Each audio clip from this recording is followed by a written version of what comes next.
You know, people get mad, bro. People get mad about everything I say. I was doing a show. I was in Portland, Oregon. And I was checked in a hotel under the name Charles Edward Cheese.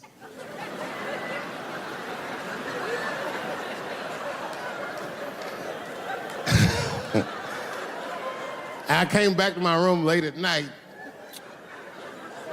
and there was a note. It was like a letter on my desk. It was addressed to Mr. Cheese.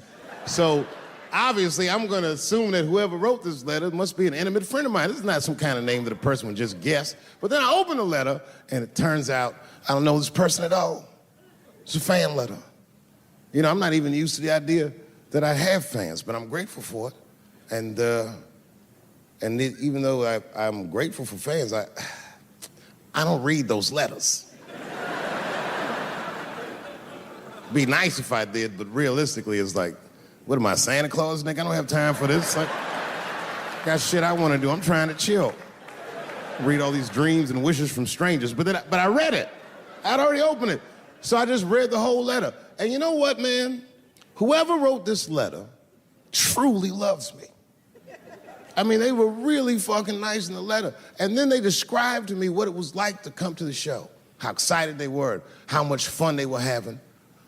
And then they said that when I got to my jokes about transgenders, that they were, quote, devastated.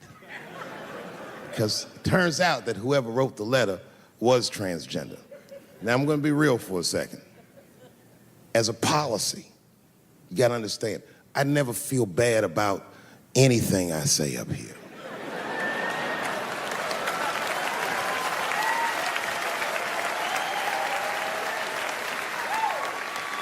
And I would never admit this to you if I hadn't locked your phones up. But it was the weirdest thing. Like, when I read this letter, the shit made me feel bad. I didn't feel bad about what I said, you understand? I felt bad that I made somebody else feel bad. To be honest, I don't even know what I said that upset that person. I have so many transgender jokes.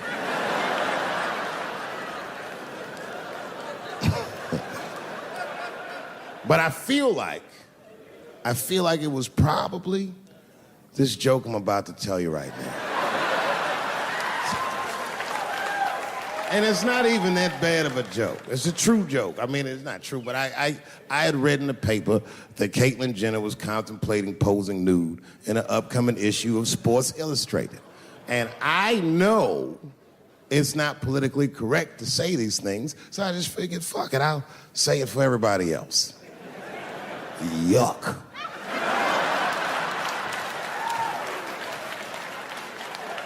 You know, sometimes I just want to read some stats. I don't know why you're gonna cram some man pussy in the middle of the sports page like this. I just didn't think that was the place for it. But I wasn't saying anything like Caitlyn Jenner's a bad person. I'm not mad at her for doing it. Not even mad at Sports Illustrated. If I'm mad at somebody, I'm probably just mad at myself. You understand? Because deep down, I know that I am not strong enough to not look at those pictures.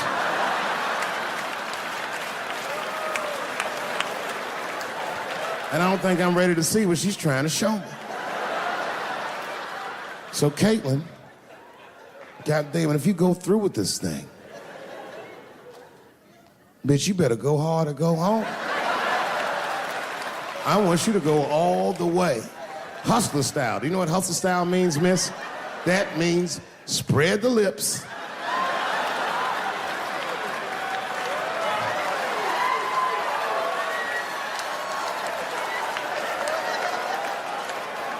I hope she spreads her lips and there's an itty bitty dick inside. Ah!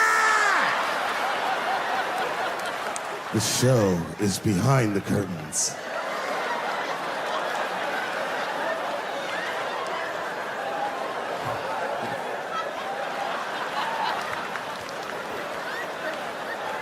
I don't know what I said that upset that person. But I'm gonna tell you something. When I read that letter, in the moments after I read it, I did something that many black men in America do not have the time or the money to do. I thought about how I felt.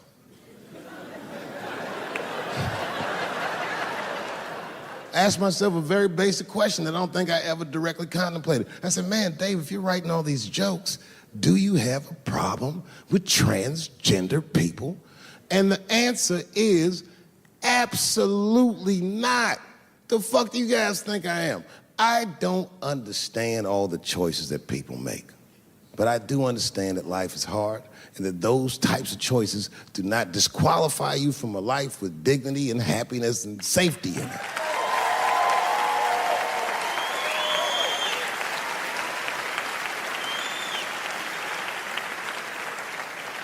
But if I'm honest,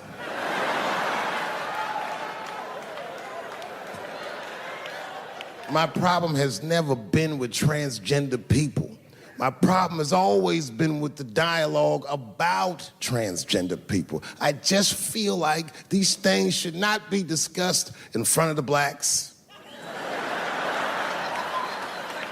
It's fucking insulting, all this talk about how these people feel inside. Since when has America given a fuck how any of us feel inside?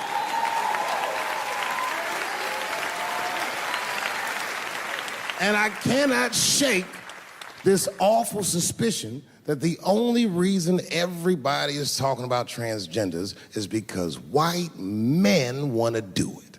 That's right. I just said that. If it was just women that felt that way, or black dudes and Mexican dudes being like, hey, y'all, we feel like girls inside, they'd be like, shut up, nigger, no one asked you how you felt. Come on, everybody, we have strawberries to pick. It reeks of white privilege.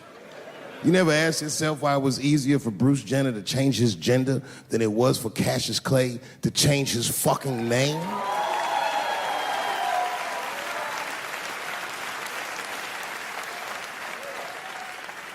And if I were to be brutally honest, the only reason I ever been mad at the transgender community is because I was at a club in L.A. and danced with one of these niggas for 6 songs straight. I had no idea. And then the lights came up and I saw them knuckles. I said, oh no! And everybody was laughing at me, hi, world star. I said, why didn't you say anything? Then I heard that sultry voice. I didn't say anything, Dave Chappelle, because I was having a wonderful time. And I wasn't sure how you'd feel about it. I said, you knew how I'd feel. And she said, I'm going home. I don't want any trouble from you. I said, home? It's only 2 songs left. I mean, we might as well just finish the night. And we ended up having breakfast together. Oh, grow up, that doesn't make me gay. I just titty fucked her. His titties are as real as any titties in L.A. It's 2 o'clock in the morning, I was just borrowing a little friction from a stranger. Whoops!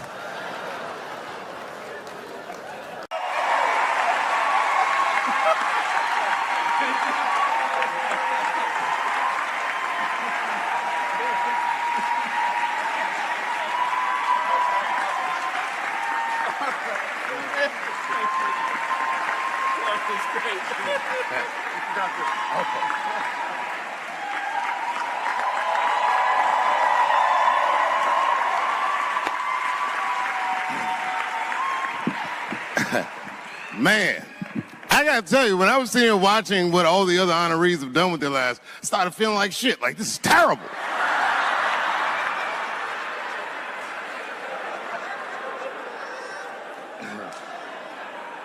And then Bobo brought me up and started out good with that Ali picture, and then it just... But that coloring book that was in the picture, I know the Alis are here, that coloring book, my mother has it. And Champ, he signed it. You know, the greatest, he signed it, Muhammad Ali. and his sparring partner was there that day. And his sparring partner signed it, said, the next heavyweight champion of the world, Larry Holmes. And he was. And 2-year-old Dave Chappelle colored all in that shit and just ruined the book.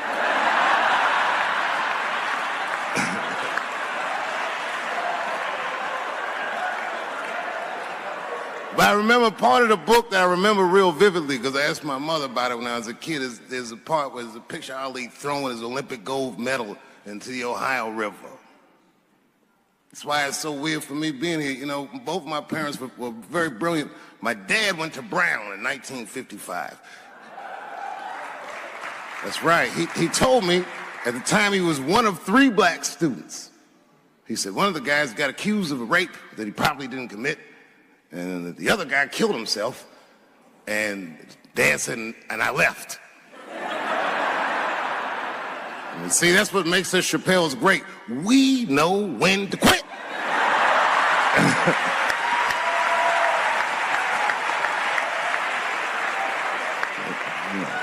We all just live to fight another day.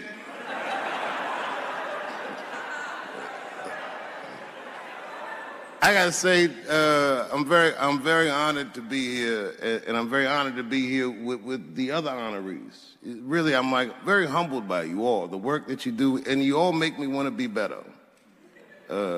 All of you.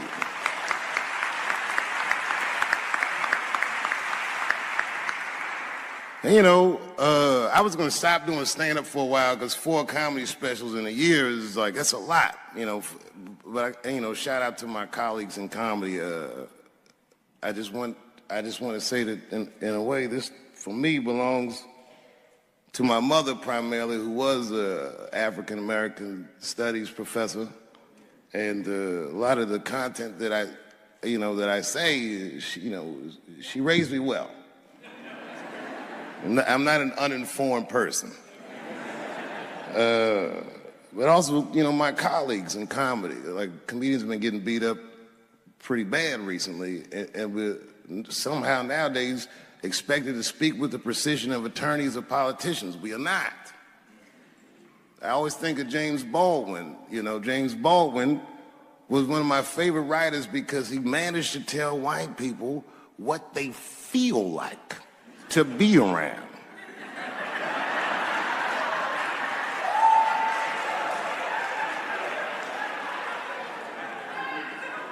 So I ain't gonna hang up my gloves yet. I think I got one more special in me. So to quote Baldwin, God gave Noah the rainbow sign. It's no more water, it's the fire next time. Thank you very much.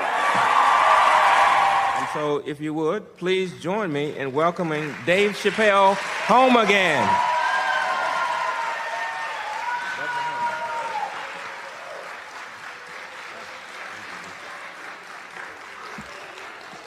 Oh, thank you.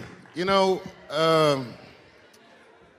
I speak for a living, and I'm a little nervous today. I wanted to say thank you, Mr. President, and thank you, Bishop Green, and thank everyone at Allen University for hosting me today, because it feels special, right? When I think of this great-grandfather that I've heard about in my life, but never actually touched his legacy. So it's like the product of his loins coming to meet the product of his work. And it's an important day for me personally. And I know a lot of you guys are students, and I just want to tell you I'm the first person in my family to not go to college. And as the president has told you, I've done outstanding in spite of that.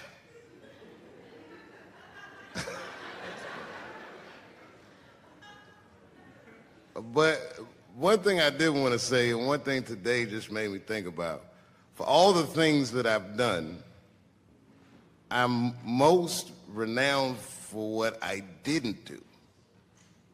I've made decisions in my career that a lot of people have called insane. 2004, had a $50 million deal on the table, and in a crisis of conscience, flipped the table over and walked away. Went to South Africa. Everyone said I was running away from the money. That is not true. In fact, I still want that money.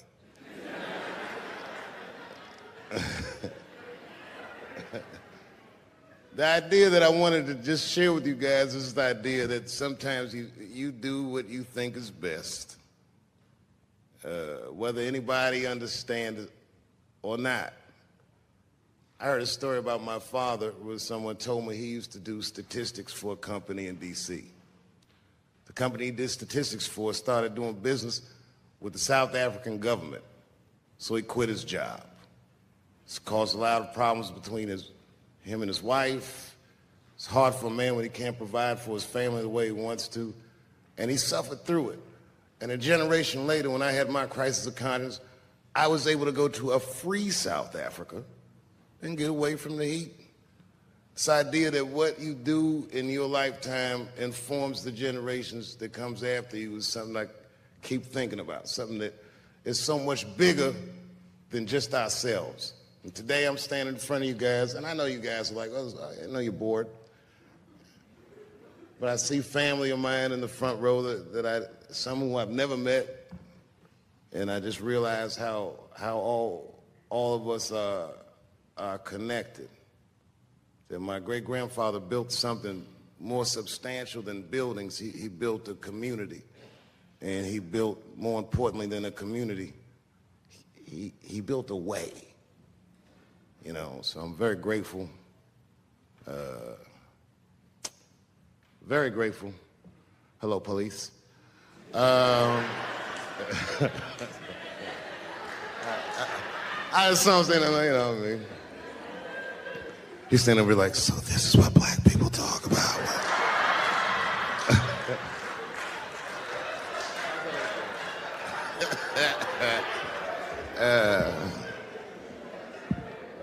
I just want you guys to remember, you know, that right now there's this thing where ethics aren't what they used to be. This idea that people are trying to replace the ideas of good and bad with better or worse. And that is incorrect. You got to keep your ethics intact because good and bad is a compass that helps you find the way. And a person that only does what's better or worse is the easiest type of person to control. They are a mouse in a maze that just finds the cheese. But the one who knows about good and bad will realize that he's in a maze. So, that being said, I just hope that all of you guys transcend whatever you see as your obstacles and that you live outstanding lives and that you stay connected to your communities because you have so much power there, and that you grow your communities and you diversify your communities, and that you don't let anybody tell you can't or to be afraid. It's okay to be afraid because you can't be brave or courageous without fear. The idea of being courageous is that even though you're scared, you just do the right thing anyway. So in 2004, I walked away from $50 million, and in November, I made a deal for $60 million. So,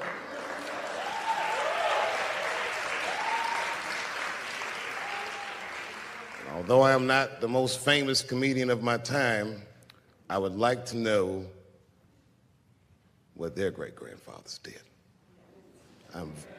I'm very proud today. Thank you very much.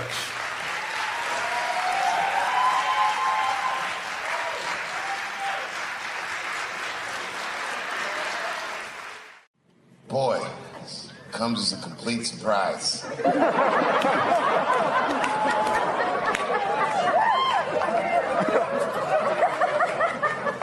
I mean, I read all the reviews, and they said so many terrible things. They were embarrassed for me. I had lost my way. It wasn't even worth watching. I hope all you critics learn from this. This is a teachable moment. Shut the fuck up forever.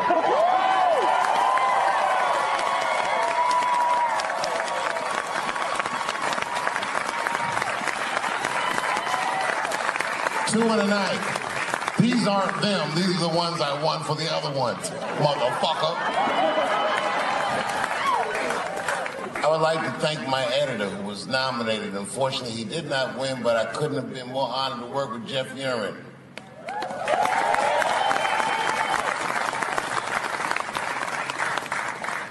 Stan Lathan has been directing television since 1968. Any show that I watched when I was growing up, to Good Times, to Everything Black, and finally, you motherfuckers finally gave him an Emmy tonight. You deserve so much more, but I'm glad you came around.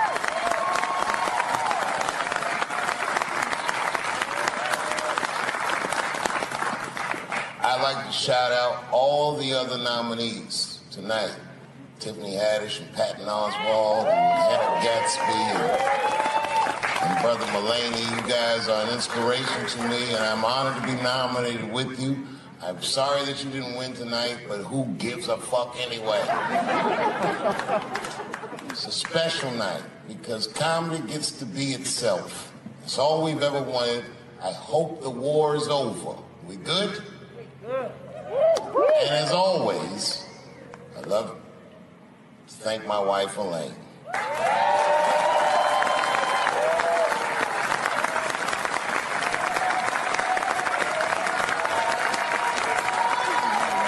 That's right.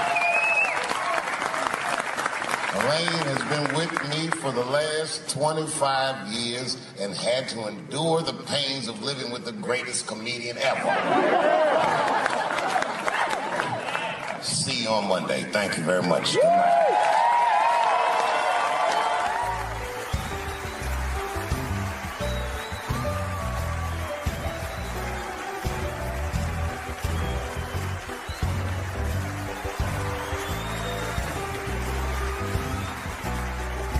Thank you. Thank you. Thank you. I like not knowing what's going to happen. I like making memories. Sometimes I do all this crazy shit around my colleagues just so that they can tell their friends I did it. But rather than talk about myself, just briefly, I want to just talk about my genre. Stand-up comedy is an incredibly American genre. I don't think any other country could produce this many comedians. And unbeknownst to many people in this audience, I don't think there's opinion that it exists in this country that is not represented in a comedy club by somebody. Each and every one of you has a champion in the room. We watch you guys fight, but when we're together, we talk it out. I know comics that are very racist, and I watch them on stage, and everyone's laughing, and I'm like, that motherfucker means that shit. Don't get mad at them, don't hate them. We go upstairs and have a beer, and sometimes I even appreciate the artistry that they paint their racist opinions with. Man, it's not that serious. The First Amendment is first for a reason. The Second Amendment is just in case the first one doesn't work out. We gotta let some air out of the ball, man. The country's getting a little tight. It doesn't feel like it's ever felt in my lifetime. So tonight, I am honored that my colleagues are here in comedy and in music.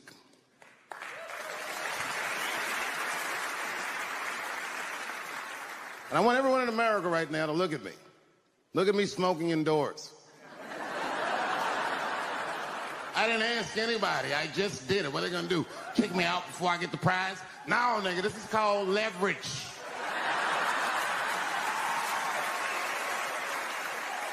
The thing that I liked best about tonight was that I saw so many people from different parts of my life, like friends that I grew up with here in D.C., friends of mine from Ohio then and now, friends of mine from comedy clubs, all the fucking musicians that blew my mind. You guys have no idea how you inspired me.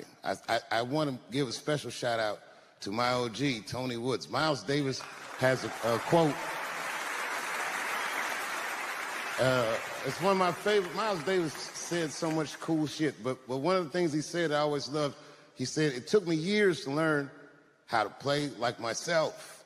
You know, he would watch other musicians and he would try to play like Dizzy or Bird or all the guys who were great. Tony Woods was my Dizzy and Bird if I was a Miles. I was trying to play like you. You were the first person I ever saw do it absolutely right.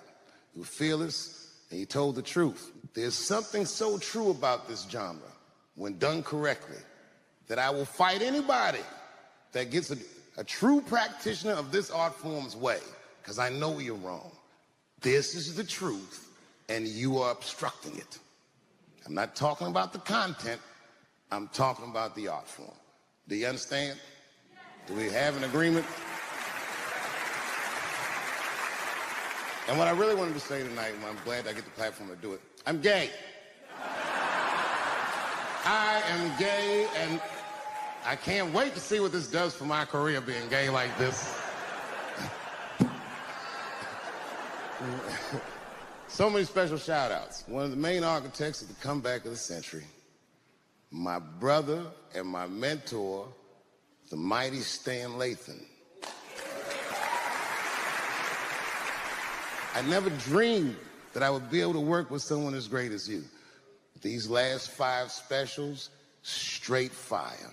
I wouldn't want to do another special with anybody else but you. So eat your motherfucking vegetables and live as long as you can, because we doing a few more of these bitches. Neil Brennan, your speech made me cry, because it reminded me of all those hard days of work and all that money I never got for it.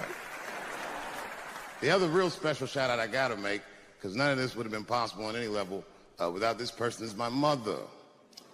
Mom. My mother. Mom. You have no idea what I put this woman through.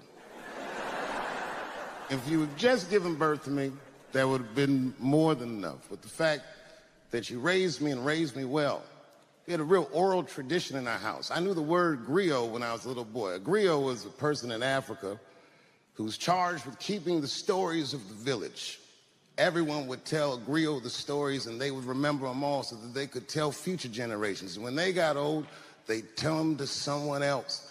And they say in Africa, when a griot dies, it's like a library was burnt down. And my mother used to tell me, before I ever thought about doing comedy, she said, you should be a griot. And she'd fill me with every story of black life. You know, she's educated in African-American studies, and she would let me understand the context that I was being raised in, that I'm being raised in a hostile environment that I have to tame. By the time I was 14 years old, I was in nightclubs, mastering an adult world. It was terrifying. The crack epidemic was going on, and my mother would hear gunshots outside and be scared to death. Maybe it's my son. But early in my career, if you remember, Mom, you used to sit in the club with me. She'd do a full day of work. You'd be back there falling asleep, just waiting for me to go on. She would watch my show every night. Do you know how long that car ride is home?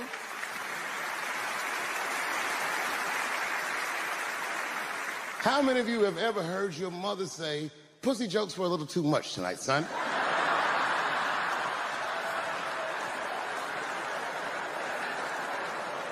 I was a soft kid.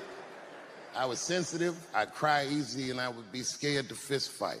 And my mother used to tell me this thing, I don't know if you remember, but you said this to me more than once. You said, son, sometimes you have to be a lion so you can be the lamb you really are. I talk this shit like a lion. I'm not afraid of any of you. When it comes word to word, I will gab with the best of them, just so I can chill and be me. And that's why I love my art form, because I understand every practitioner of it. Whether I agree with them or not, I know where they're coming from. They want to be heard. They got something to say. There's something they notice. They just want to be understood. Love this genre. It saved my life. So tonight, Mom, I would like to honor you in a very special way that I cannot do on my own. But because now I'm a man with great and influential friends, I'd like to ask my man Thundercat to come out on the stage. Thundercat, the mighty Mos Def. Washington, D.C., thank you very much for giving me a home and a place to start. Today is officially Dave Chappelle Day in Washington, D.C. The mayor declared it last night. So, in the future, on Dave Chappelle Day, I ask everyone who wishes to celebrate it to make one incredible memory for themselves and or somebody else. Thank you very much. Good night.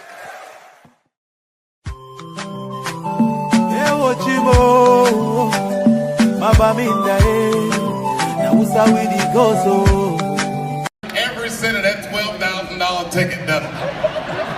That's fantastic. Well, it's a pleasure to be here at the Illuminati bake sale or wherever this thing is that I'm at. I gotta tell you, I was nervous. Hey, how you doing? You know, it's funny when you see a black person in a room like that, and you're like, oh, she owns BET.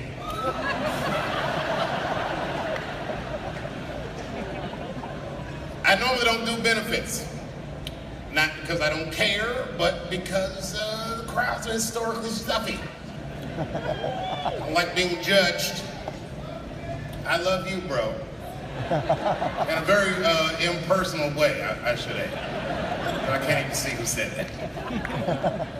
I haven't been back in New York in a while, especially for something like this. I was here years ago. And it was one of those times my wife was mad at me because I had said something terrible. These things happen in a marriage. We always say the meanest things to the people we love the most. And it's not that we mean them, it's just that we know that these people love us and they'll let us say these things. And it makes us feel better. So this particular time I was in town for a protest. It was during Occupy Wall Street. I wasn't here for Occupy Wall Street, I was here for a lesser known protest called Occupy Luxury Suite. It was day 6. I was bored, it was late in the afternoon, so I figured maybe I'd call some of my friends in New York and tell them I was in town, have a nice lunch. And I did. I called them up, we had made plans, and then I went outside to catch a cab. And that's when reality set in. I'm still black in America. It was 4 o'clock, it was hot. You know how New York gets in the summer when it's hot, it was that sweltering, do the right thing heat. And I'm standing out there trying to catch a cab, and I can't catch a cab to save my life. But then I remembered I was staying at a luxury suite, and there's a guy there that's supposed to help me out. So I go to him and I say, sir, I'm having a very difficult time catching a cab, and I'm against the hotel. And he said, Mr. Chappelle, absolutely. Why don't you wait in the bushes and we'll get a cab for you. And I said, that's a great idea. So I hide in the bushes, and I'm waiting for this guy to catch a cab, and it's taking him a long time too. And while I'm waiting, I see a homeless guy. I'm assuming he's homeless. He looked disheveled, and he was digging in the trash, but very deliberately, not an idle sifting. This guy was on a mission. He was digging in the trash real hard, and I was staring at him, not in a judgmental way. I was just looking at him like, damn, this guy's really digging in the trash. And as I said it, it was as if he heard me. And he looked directly at me while I was hiding in the bushes. And then he started walking directly towards me. And as he got closer, I could see that he recognized me. I could see him put my name together. Oh, not Chris. And as he got closer, on his face I saw hope and desperation. When he got real close, I couldn't take it anymore. It was too intimate. I screamed at him. I jumped out of the bushes. I said, don't come any closer. And he said, I just need some. I said, don't even finish that sentence. Get away from me. You stink. You stink, I said. And he looked at me, and I saw fury in his eyes. And then I saw hurt. And then I saw resignation, like he remembered something. And then his eyes just drifted slowly down to his own tattered shoes. And instantly, when I saw that, I felt so much better. Just then my cab came, and I jumped in my cab, I went uptown to a restaurant called Italy. It was fantastic. I highly recommend it. They serve huge portions. I couldn't even finish my lunch, and they comped my lunch. And then I was uptown, so I figured I'd do some shopping. And I did some shopping uptown. And then there I was at Columbus Circle, trying to catch a cab downtown. And again, racism reared its ugly head. I couldn't catch a cab downtown. And then I remembered, holy shit, I have $5 in cash on me. So I went across the street to Central Park South, and I caught a horse and buggy all the way from Central Park South back downtown to the village. It was beautiful. By this time, the sun was setting, and there was that orangish, purplish glow in the sky, and I had a blanket over my lap, concealing an erection that I had for absolutely no reason. It turned out to be a wonderful day. Then I got back to the hotel, and I guess who was across the street? The same homeless guy that I had seen earlier. And to be honest with you, the sight of him disgusted me. I ran to the hotel door, and the only thing that stopped me was I saw my own reflection in the glass. There I was, spaghetti sauce on my face from my expensive lunch, arms filled with shopping bags. And I must have Medusa'd myself because I stood there for a very long time. And then, the story's going nowhere, but the guy that helped me earlier saw me and he said, Mr. Chappelle, are you okay? Do you need some help with your bags? And I said, no, I don't. I need you to just keep an eye on me because I have to go across the street and take care of something. And I ran across the street to that homeless guy that I'd seen earlier. And as soon as he saw me, he was mad. He said, I said, look, man, I'm sorry. That's why I came over here. I just wanted to let you know that it was wrong for me to say that. And to be honest with you, I couldn't even smell you when I said it. I didn't know that you stunk, but you do stink now that I'm close. And I just wanted to let you know that I was wrong and I'm sorry. And his eyes softened. Now I couldn't see any anger or anything. Matter of fact, I couldn't even read his expression. He just looked at me for a long time. It made me very uncomfortable. They said, you know, deep down, I think I'm around this area because I was hoping that I would run into you. I was going to punch you in the stomach. It takes a real man to know when he's wrong. And it takes a bigger man than that to admit that he's wrong. And you coming over here and apologizing to me, he said, that's no little thing, young man. And I accept the apology. And I said, well, thank you very much, sir. And I don't mean this in a bad way, but I had a wonderful day today. I said, it was a beautiful day. And the only time I felt bad all day is when I thought about you. And he said, that's fucked up. I said, I know. But I did think about you when I was shopping, and I bought you something in case I might have saw you. He said, you bought something for me? I said, yes, I did. And I set all my shopping bags down, and he went up to that shopping bag, and he looked in there, he said, oh my God. I said, not that one, motherfucker, this one's for me. And I handed him a Macy's bag. He said, oh my God, is this for me? He says, for you, go ahead, look. He said, this is a brand new lime green velour Sean John sweatsuit. I said, yep, same shit Puffy wears. And he said, man, thanks, young man. And he started to put it on right there on the street. I said, wait a minute, that's not all. Look in the pocket. They looked in the pocket, and he was like, is this a, I said, that's right, a marijuana cigarette? I said, yes, that's right. He said, I have not smoked marijuana since Vietnam without smoking, if you smoke it with me. I said, well, I hadn't planned on putting my lips on the same joint as you. Sure, why not? I'll light it first. And I lit the joint. We literally sat there on the dumpster right there in Soho. Smoke weed, me and this homeless dude. He had on that lime green sweatsuit. Kind of looked like Oscar the Grouch as the son was saying. I know you guys are mad right now, but the point is this. We are all incredibly privileged people. And you know, I was the first guy on television to ever say, give Donald Trump a chance. I know, I fucked up, I shouldn't have said that. Huge mistake on my part.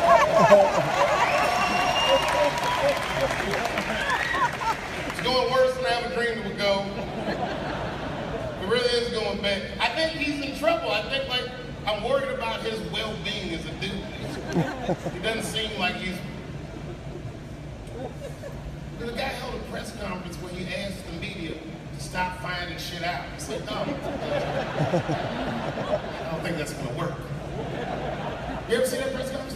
You don't know how scary the things that I see in my briefings are. I don't think you're supposed to tell us that, sir. Tell us that shit is scary. Who does that? Even as a parent, do you do that? So the kids say, hey, little man, look, I'm 3 months behind on the rent, and I'm worried this month. I don't know if it's gonna work out. Go to school, have a productive day.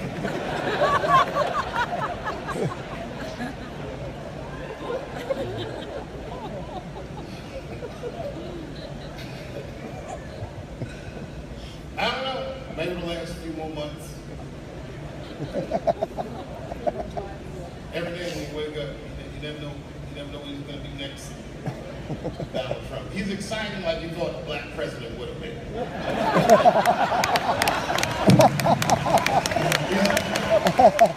action-packed in a way we never dreamed the president would be action-packed. That's great. It's a crazy shit. Donald Trump said we should not let any Muslims into the United States until we can figure out what's going on. And I think that's way out of step with the way people feel in America. Am I wrong on that, or was it me? I think you guys are not a good gauge of how people actually feel though. You're largely rich white New Yorkers. You didn't even know he was going to win in the first place. I'm the Jane Goodall of white people. I live amongst poor whites. I study them. And I have no problem with any white person, but the poor whites are my least favorite. A lot of trouble from them. But I knew he was going to win.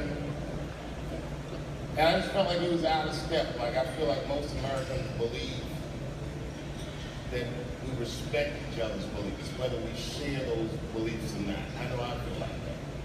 Even out there in Ohio, it's like that. I respect everybody's beliefs, except for whatever Amish people believe.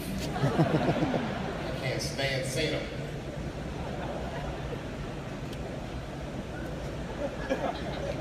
You see, I took a long pause because I meant that shit. I don't respect those beliefs. I was driving down the street and I stopped my Porsche whenever I see them horse and buggies. All the Amish people know me, not from television, just because I stop every time I see them. Ezekiel. He says, get away from me, E. Ezekiel, come on, bro. Are you sure? You sure God doesn't want you to have any of this technology? He said, you tried to tempt me like the devil. Devil!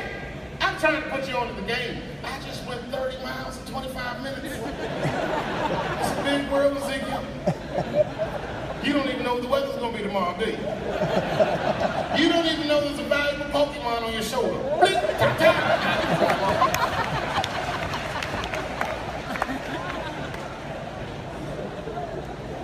I mean, don't let any more Muslims in the country till we figure out what's going on. I already know what's going on. It's like 17 mass shootings in the United States. 4 of them were done from Muslims. 7 of the countries that are banned have none of those 4 people from them. The other 13 shootings was done by crazy white people. And you don't see us banning white people from benefits to keep the rest of the audience safe. Not only is it wrong, it would be catastrophic to the Robin Hood Foundation's bottom line. There were no white people here, we'd only raise $300, maybe $400 tonight. That's not we all need each other. Is he gonna get impeached? Trump? No, I don't want that enthusiastic hooray. I want somebody, I know there's a guy in this room somewhere that's like, yes, he is state. And I'm like, yes, he is. His wife still lives in New York, doesn't she? Nobody wants, you guys probably know him personally. I forgot where I was going to start about that. I'll just Google the shit when I get home. Hey, how are you, man? You look great, by the way. They asked me to come here for 15 minutes.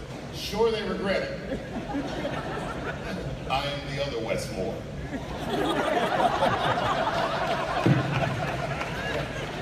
I read that one. The other Westmore. I know Westmore is in here somewhere. Congratulations, West. Every time I see you, I'm impressed beyond my wildest dreams. Never met West personally, but I'm definitely impressed. You know, because I know West. Is that you? Hey, man, it's very good to meet you. I am not saying that to say that trans women aren't women. I am just saying that those pussies that they got, you know what I mean? I'm not saying it's not pussy, but that's like beyond pussy or impossible pussy. You know what I mean? It tastes like pussy, but that's not quite what it is it? It's not blood, that's beet juice.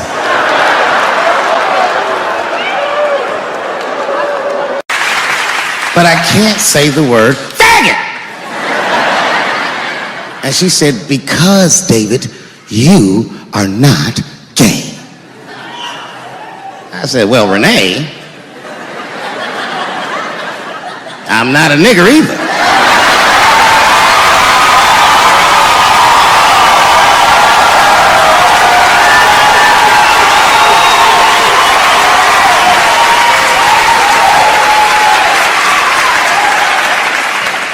But you see, what I didn't realize at the time and what Kevin had to learn the hard way is we were breaking an unwritten and unspoken rule of show business. And if I say it, you'll know that I'm telling you the truth. The rule is that no matter what you do in your artistic expression, you are never, ever allowed to upset the alphabet people. You know who I mean. Those people that took 20% of the alphabet for themselves. I'd say the letters, but I don't want to conjure their anger. It's too late now. I'm talking about them L's and them B's and them G's and the T's. People be surprised. I have friends, all kinds of letters. Everybody loves me and I love everybody. I got friends who are L's, I got friends who are B's, and I got friends who are G's. But the T's hate my fucking guts.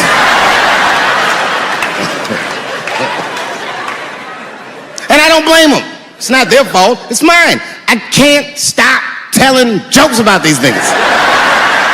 I don't want to write these jokes, but I just can't stop.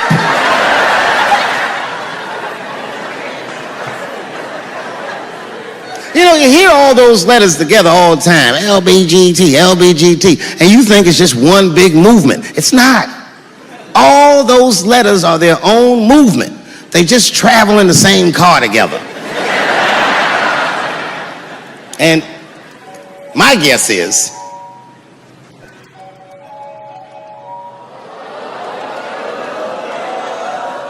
what is this, high school? This nigga probably got a babysitter or something. Go on and answer your phone, nigga. Just get that shit out of here. I'm in the middle of something important. Wouldn't it be funny if we made fun of him? He was like, and he went outside like, hello? Mama's dead. Oh no! Mama's dead.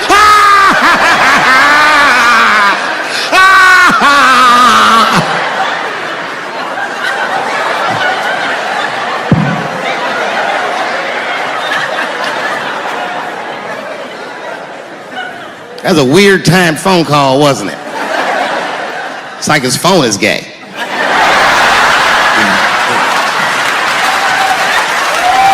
But motherfuckers are just taking it too far. I don't know why or how everybody got this goddamn sensitive. You know who hates me the most? The transgender community. Yo, yeah, these motherfuckers. I mean, I didn't realize how bad it was. These motherfuckers, I was really mad about that last Netflix special.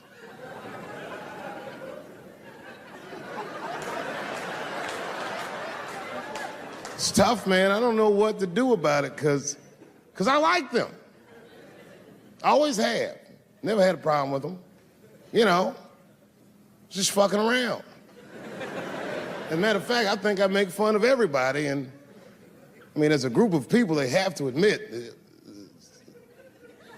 it's kind of fucking hilarious, man. I'm sorry, bro. It's like, I've never seen somebody in such a hilarious predicament not have a sense of humor about it. They're born feeling like there's something other than they're born as, and that's kind of funny, you know? I mean, it's funny if it's not happening to you. It's like that white black bitch that's in the news all the time. Rachel Dolezal. She's a white woman, but then she dressed up like a nigga and shot her way up to the very top of blackness. And I always wanted to meet her just so I could understand. I just wanted to like have dinner with her so I could just look in her eyes and call her a nigger to her face. The fuck is that bitch talking about? I identify black. That is trans talk, lady. Stop biting. Stop biting. There's a big difference between her and a trans. The difference between her and a trans is I believe transgenders. I don't understand them either, but I know they mean what they say. Them niggas cut their dicks off. That's all the proof I need. I've never seen somebody just throw their dick away. Don't need it.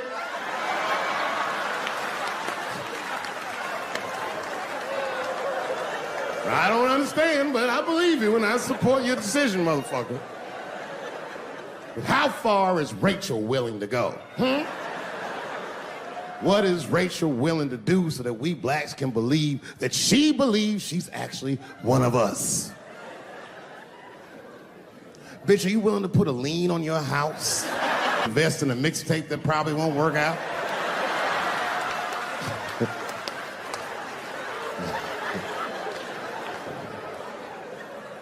She didn't even change her name. Didn't even change her name. Her name is Rachel. I can't believe in that name. If you want my support, you're gonna have to change your name to the blackest shit I've ever heard. But you're gonna have to change your name to Draymond Green. I don't know a blacker name than that. That shit is black on paper. If you type Draymond Green into Airbnb, that shit will log off automatically.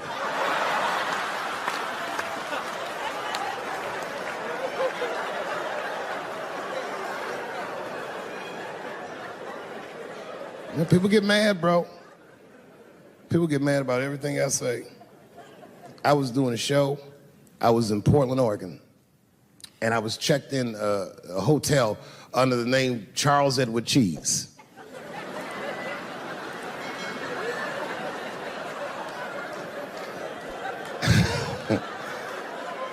I came back, and there was a note. It was like a letter on my desk. It was addressed to Mr. Cheese. So obviously, I'm going to assume that whoever wrote this letter must be an intimate friend of mine. This is not some kind of name that a person would just guess. But then I open the letter, and it turns out I don't know this person at all. It's a fan letter. You know, I'm not even used to the idea that I have fans, but I'm grateful for it. And even though I'm grateful for fans, I don't read those letters. Be nice if I did, but realistically, it's like, what am I, Santa Claus, nigga? I don't have time for this. Like, got shit I want to do. I'm trying to chill. Read all these dreams and wishes from strangers, but I read it. I'd already opened it. So I just read the whole letter. And you know what, man? Whoever wrote this letter truly loves me. I mean, they were really fucking nice in the letter. And then they described to me what it was like to come to the show, how excited they were, how much fun they were having. And then they said that when I got to my jokes about transgenders, that they were, quote, devastated. Because it turns out that whoever wrote the letter was transgender. Now, I'm going to be real for a second. You got to understand, I never feel bad about anything I say up here.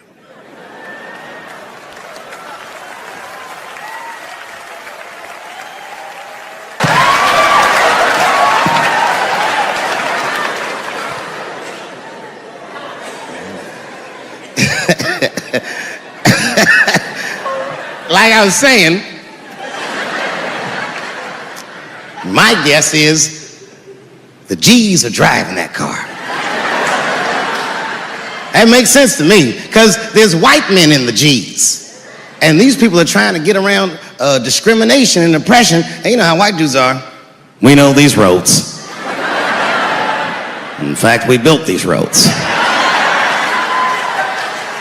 The rest of you buckle up, we'll get you to where you want to go. So the G's are just driving the car. Of course, next to the G's in the passenger seat is the L's. Everybody likes the L's, except for the G's.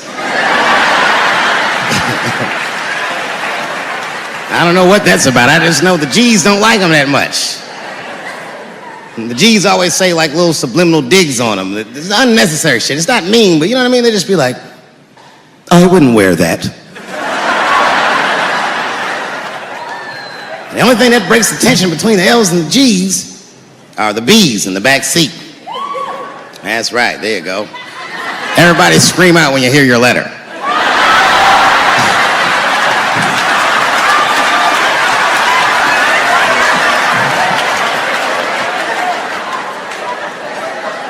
If it's one thing that the L's and the G's agree on, is that the B's are fucking gross.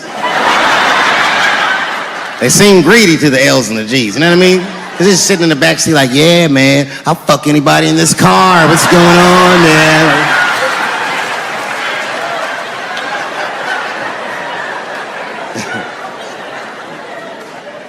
And sitting next to the B's, all the way in the back seat by themselves, looking out the window.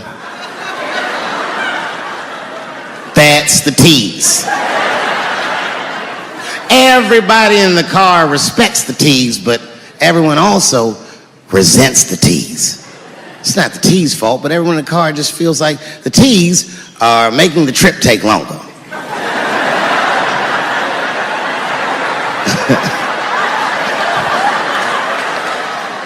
Anything the T's say gets on everybody's nerves. And then the T's don't even say anything bad. They just be in the back talking to themselves.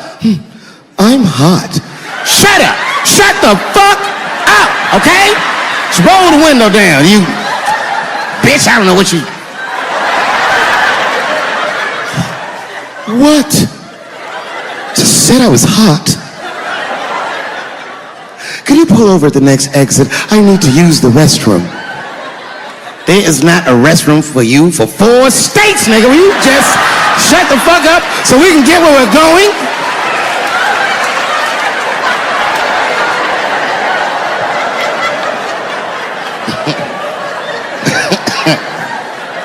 And just when that car can't get any more tense, the Q's are a hitchhiker that they pick up on the road. Some white dude in booty shorts is walking down the freeway.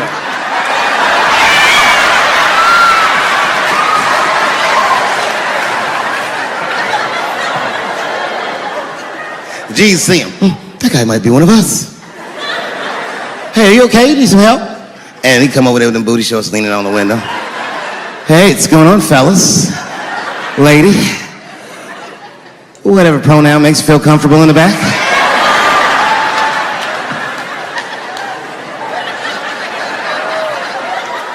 Yeah, I don't really know where I'm going.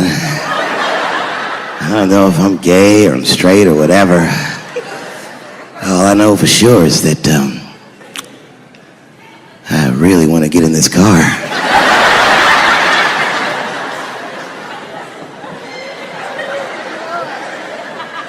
And they make him get in and sit in between the B's and the T's. I feel bad for T's, but they're so confusing. And it's not all my fault. I feel like they need to take some responsibility for my jokes. Because I didn't come up with this idea on my own. This idea that a person can be born in the wrong body. But they have to admit, that's a fucking hilarious predicament. It's really fucking funny. If it happened to me, you'd laugh, wouldn't you? That wouldn't be funny if it happened to me? I think it would be.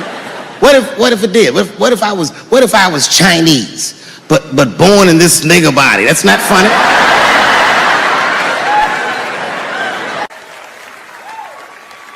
And I I would never admit this to you if I hadn't locked your phones up. But it was the weirdest thing. Like, when I read this letter, this shit made me feel bad. I didn't feel bad about what I said, you understand? I felt bad that I made somebody else feel bad. To be honest, I don't even know what I said that upset that person. I have so many transgender jokes.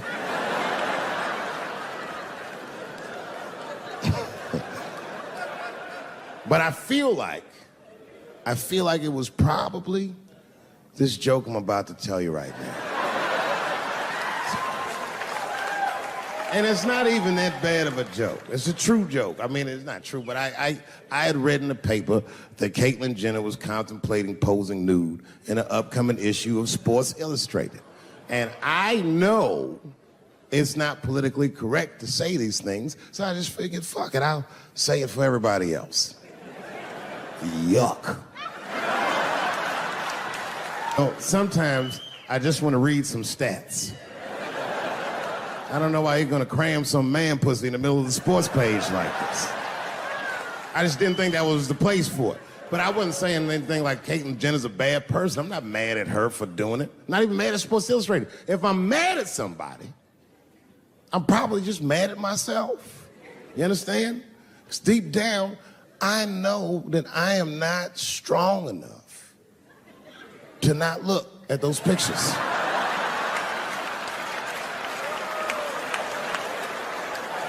And I don't think I'm ready to see what she's trying to show me. So Caitlyn, goddamn it, if you go through with this thing, bitch, you better go hard or go home. I want you to go all the way. Hustler style. Do you know what hustler style means, miss? That means spread the lips.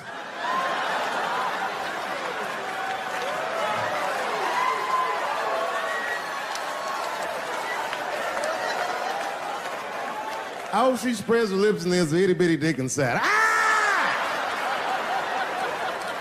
The show is behind the curtains.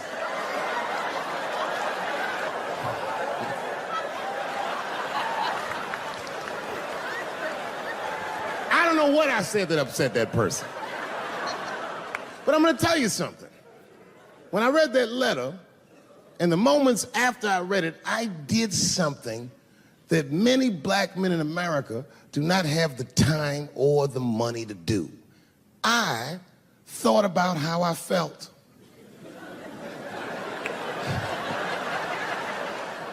I asked myself a very basic question that I don't think I ever directly contemplated. I said, man, Dave, if you're writing all these jokes, do you have a problem with transgender people? And the answer is absolutely not. The fuck do you guys think I am? I don't understand all the choices that people make. But I do understand that life is hard and that those types of choices do not disqualify you from a life with dignity and happiness and safety in it.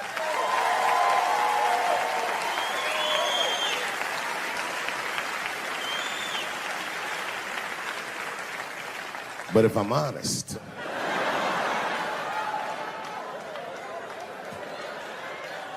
my problem has never been with transgender people. My problem is transgender people. I just feel like these things should not be discussed in front of the blacks. It's fucking insulting, all this talk about how these people feel inside. Since when has America given a fuck how any of us feel inside?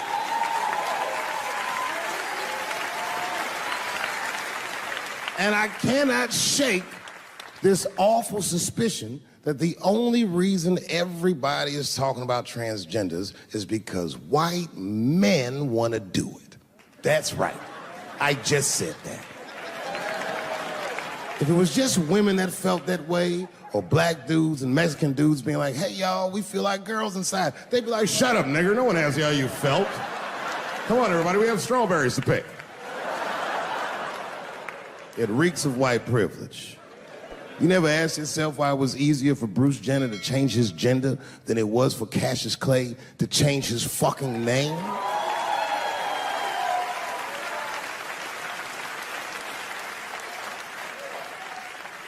And if I were to be brutally honest, the only reason I ever been mad at the transgender community is because I was at these niggas for 6 songs straight. I had no idea. And then the lights came up and I saw them knuckles. I said, oh no! And everybody was laughing at me. Hi, world star. I said, why didn't you say anything? And then I heard that sultry voice. I didn't say anything, Dave Chappelle, because I was having a wonderful time. And I wasn't sure how you'd feel about it. I said, you knew how I'd feel. And she said, I'm going home. I don't want any trouble from you. I said, home? It's only 2 songs left. I mean, we might as well just finish the night. And we ended up having breakfast together. Oh, grow up. That doesn't make me gay. I just titty fucked her. His titties are as real as any titties in L.A. It's 2 o'clock in the morning. I was just borrowing a little friction from a stranger. Whoops. Although Dave Chappelle, the black American, he was a little jealous. I was like, how the fuck are transgender people beating black people in the discrimination Olympics? If the police shot half as many transgenders as they did niggas last year, it'd be a fucking war in LA. I know black dudes in Brooklyn, hard street motherfuckers that wear high heels just to feel safe.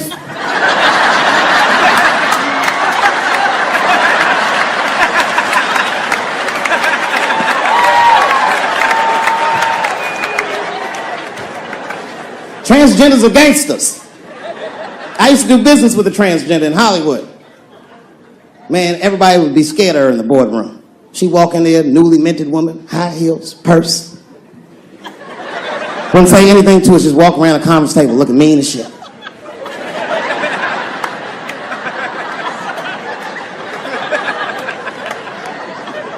And then she walked to the head of the conference table, stare at us all, reach in her purse, and pull her old dick out and throw it on the table. Let's talk business, gentlemen. Ah!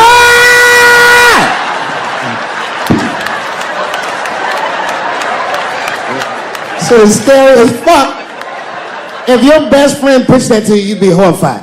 Yo, nigga, let's go to the hospital and cut our dicks off and make pussies out of them shits. What? Can't we just get matching jackets or tattoos or something? Sure, that's what you want to do? There's only one way to find out, nigga. Wu-Tang! Bow! Bow! Let's go to the club and trick niggas into fucking us, yeah.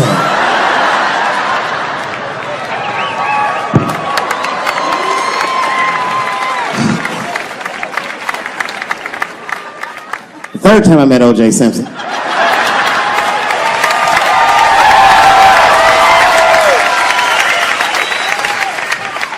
Third time I met O.J. Simpson, I was doing great in life. I just finished the 2nd season of Chappelle's show. Man, those were good days. I was playing a comedy club in Miami, the Improv. I don't know if you've ever been, but if you have, you'd know. The door for the green room is right on the stage. Can you imagine such a thing? If I walked out of the door of the green room, bam, I'm just right here. It's right from the dressing room. And I did that. I walked out, and the whole crowd was like, hooray! And I looked, ma'am, as close as you are to me, I saw him as soon as I came out, the juice. And I saw recognition in his eyes, and it filled me with pride that he knew who I was. I didn't acknowledge his presence because it was a white audience, and I didn't want to start a panic. But I did my show. Show went great. I said, good night, everyone. They all said, yay! And I didn't say nothing to OJ, but I just gave him the signal, let him know I knew he was there. And I walked into the green room, and OJ was already in there. I was like, how the fuck is this possible? I was scared. And then my friends came in, and we all started talking. We sat down on the couch, and I'm just telling you what I saw with my own eyes. You can believe me or not believe me. But in my experience, O.J. Simpson, one of the nicest men I'd ever met. He was nice to me. He was nice to my friends. The conversation was filled with warmth and levity, humor, and wisdom. We talked for 90 minutes, and then suddenly the Juice said, "You know what? I've got to be going. But it's good to see you again, and I'm glad things went so well." I said, "Thanks, Juice." And my friend said, "Yeah, goodbye, Mr. Juice." They're new to the game. He said, "No, thank you for your hospitality. Good night, guys." And we said, "Good night." And he just walked out of the room. And as soon as the door closed, we all looked at each other like, that nigga did that shit. I could feel like murder in the room.